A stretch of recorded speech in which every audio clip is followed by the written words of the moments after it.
पुढे जाऊन म्हणजे इथे यायचं तुम्ही हा, अगोदर? आम्ही म्हणजे क्लासमेट होते ना माझे ते रेहान. म्हणजे हे ज्या वेळेस राहत होते इथं माणसं? हा, त्यावेळेस इथे खेळा येत आम्ही लहान होतो. वारले आमचे भाऊ. अच्छा, पहिले दुसरी तुमचे गुंतवणूक होते का? ते दोन्ही वारले.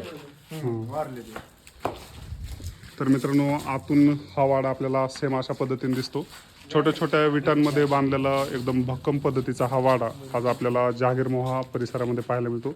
हे या गावचे सरपंच आहेत स्वतः कांदे साहेब, आणि हे या वाड्याचे मालक आहेत स्वतः. काय नाव म्हणले सर तुमचं? मसूद पटेल. पटेल सर.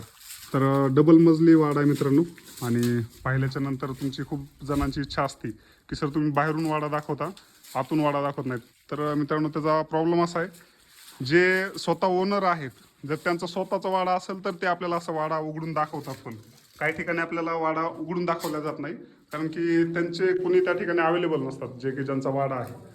तर अशा पद्धतीनं सुंदर पद्धतीची लागणी आहे. एकदम थंड वाटायला लागले मित्रांनो या ठिकाणी आल्याच्यानंतर, आणि मी खूप खुश आहे की मी या ठिकाणी पोहोचलो.